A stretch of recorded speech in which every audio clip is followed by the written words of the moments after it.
this sort of, you can't get out there. First of all, you have to determine the average length of time that it will take for a sound wave to travel and interact with all the surfaces. And we do this using what's called the mean free path, which is a measure of average distances between surfaces. Yes. And for a rectangular box, this is the basic thing, which is approximately used.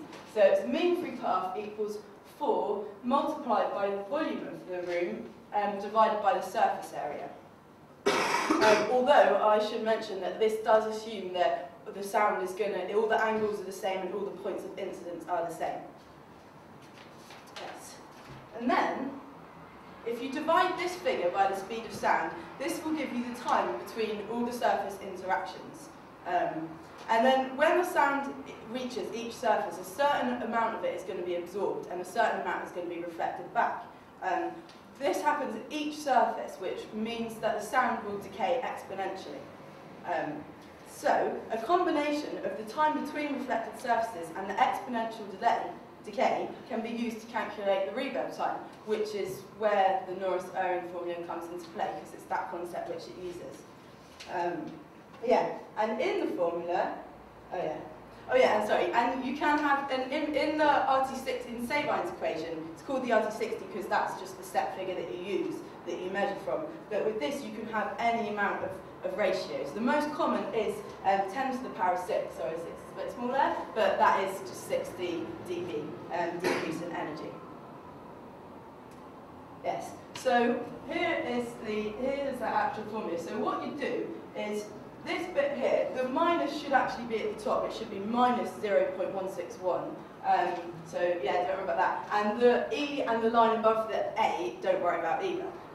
But basically, in this equation, all the stuff we just calculated before is included in this equation. So you don't actually have to do that, but that is what happens in this equation. Why we have the natural log. So you would do this by doing 1 minus A, which is the average absorption coefficient of all the materials in your room. It's a bit different to say line 1. And then you do the natural log key, which is IN, multiplied by the total surface area. And then you do minus 0.161 times the volume of the room divided by this figure. And that is how the Aural formula sort of works. But enough of that. Right, once you've calculated your reverb, we're going to go back to Sabine 1 now because that's it today. Once you've calculated your reverb time, you can begin thinking about how to treat it. Now, the purpose of the room should be taken into account at this point.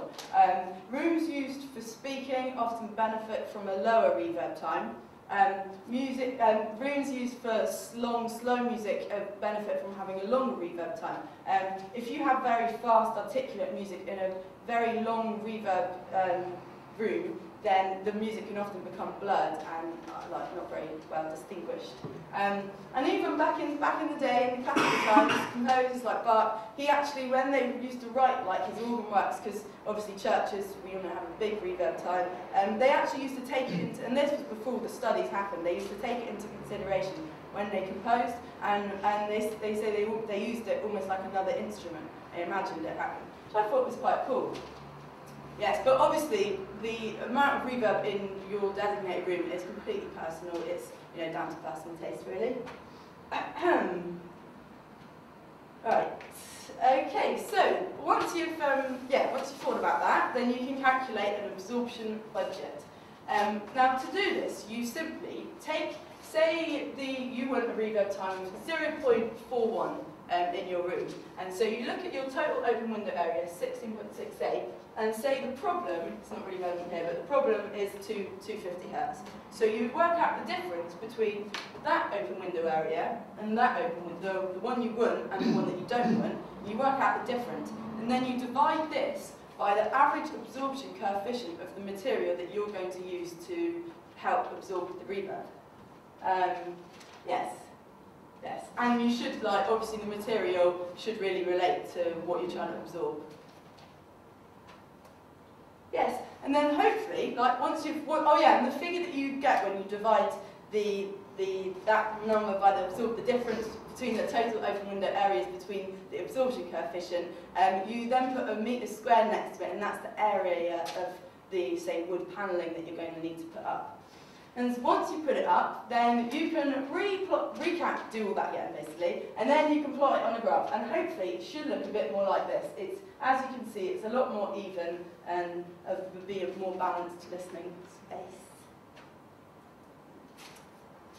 Right, now I'm just going to talk a little bit about air absorption. For large spaces and frequency